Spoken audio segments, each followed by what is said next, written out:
Nous sommes le 1er octobre dernier. Les sécessionnistes de la région anglophone du Cameroun ont procédé à une proclamation d'indépendance de cette région.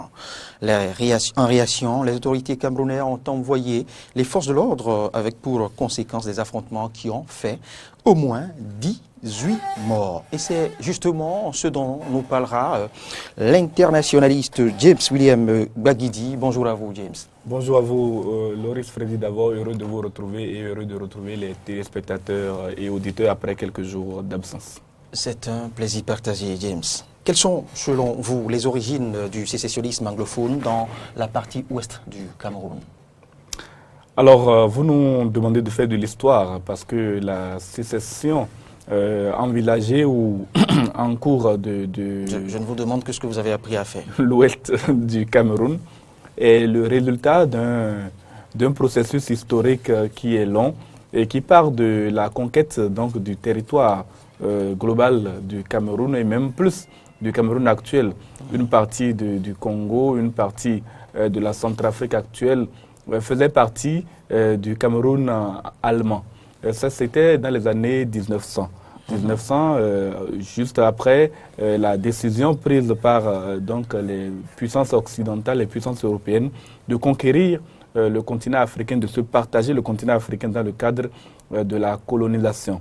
Alors, les puissances ont donc conquis le continent et l'Allemagne s'était accaparée de la région du Cameroun, comme je l'ai dit, une région qui est bien plus vaste que le Cameroun que nous connaissons aujourd'hui, que nous voyons sur cette carte-là. Il y a une autre carte qui va venir un peu plus tard qui nous montre avec des détails assez intéressants comment a évolué cette situation du Cameroun. Alors, que s'est-il passé exactement?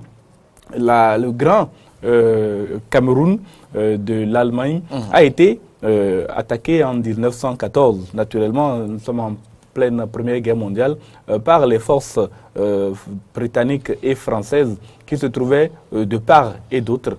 Comme on le voit sur cette carte, la première carte donc, montre le Cameroun allemand, le premier niveau de Cameroun allemand. Et puis, il s'est étendu, il a grandi.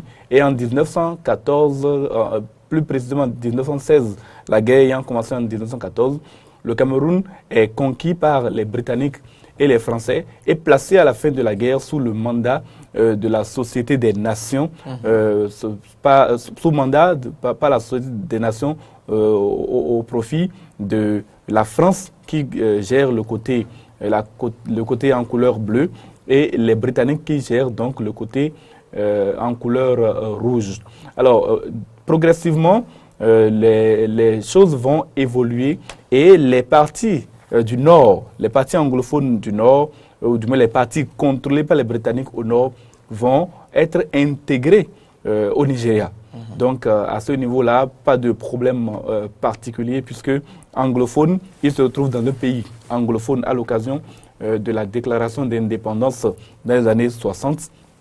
Mais la partie sud que nous voyons au centre en bas de l'image, la partie ouest donc plus précisément, oui, va choisir à l'occasion d'un référendum d'être rattaché au Cameroun francophone, mais en exigeant de pouvoir conserver l'usage de la langue, donc de faire du Cameroun un pays bilingue, de pouvoir conserver également les pratiques de l'indirect rule, c'est-à-dire que pendant la colonisation, les Britanniques et les Français avaient deux modes de gestion différents de leur colonie.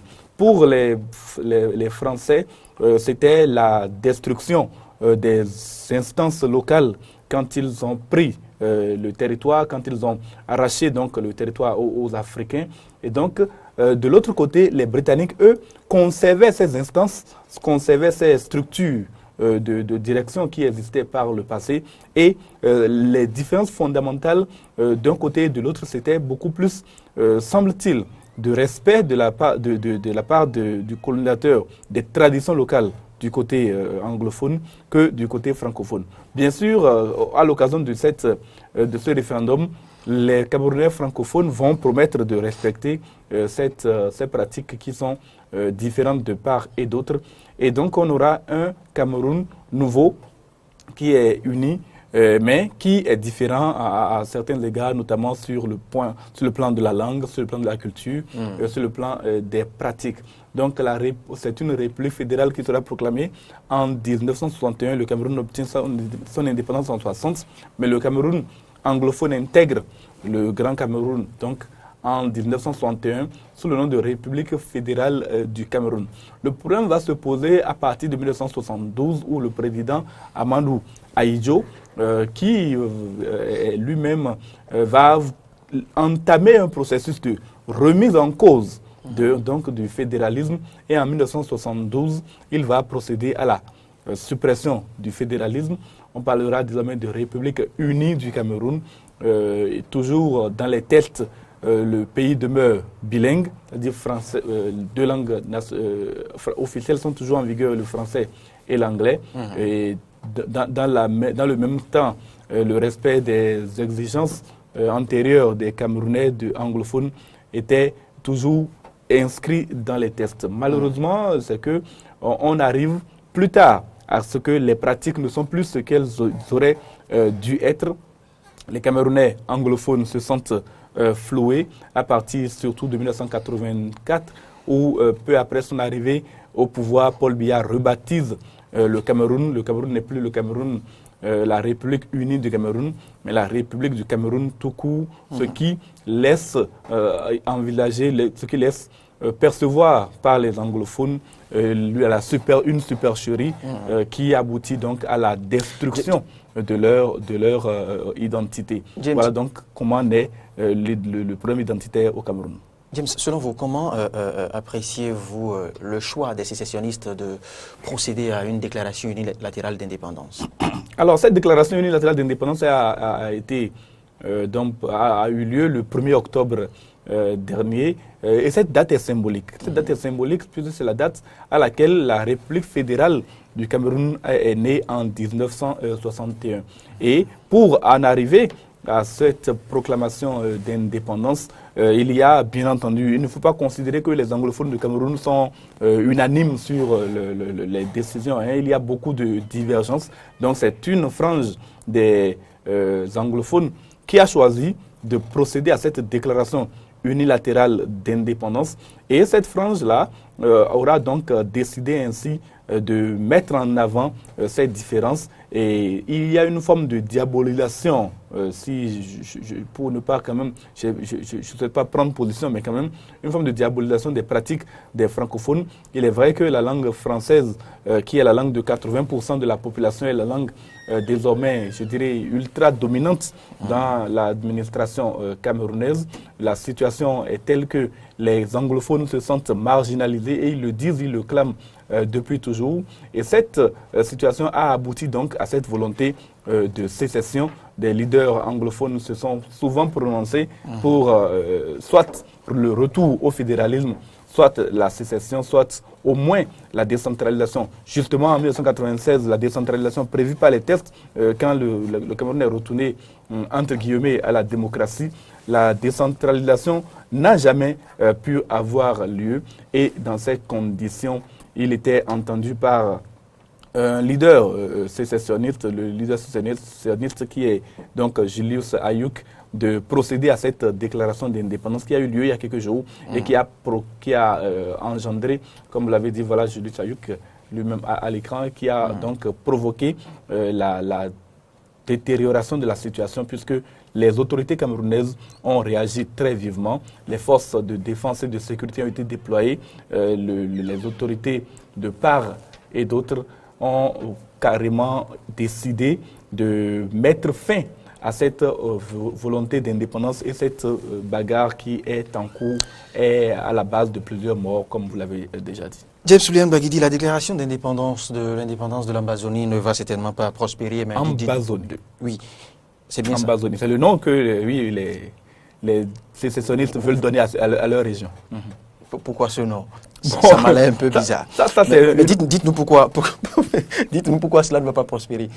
Bon, la déclaration d'indépendance d'un territoire aujourd'hui sur le continent africain et d'ailleurs un peu partout dans le monde, on le voit un peu également en Catalogne, ne risque pas de prospérer dans la mesure où le principe de droit international, un principe de droit international dit qu'il y a le type aussi des titres, c'est-à-dire l'intangibilité des frontières issues de la colonisation. L'intangibilité des frontières tout court d'ailleurs. Le principe de l'intangibilité des frontières signifie que les frontières ne peuvent pas être modifiées, sauf si toutes les parties au sein de l'État s'entendent sur cette modification de frontières. Ce qui se fait au niveau du Cameroun, c'est que le Cameroun issu de la colonisation est celui que nous avons sur les cartes. Aujourd'hui, ce Cameroun-là n'entend pas accepter une sécession et donc la communauté internationale ne reconnaîtra jamais, en tout cas pour l'instant, c'est ce qui est entendu, ne reconnaîtra certainement pas l'indépendance de cette fameuse Ambazonie. Et il faut également noter, pour ce qui concerne donc cette tentative de déclaration d'indépendance, qu'il y a des risques pour les pays de voir sur leur propre territoire des revendications sécessionnistes émerger si jamais ils accordent cette reconnaissance à cette Ambazonie dont nous voyons également là le drapeau. Le drapeau. Voilà.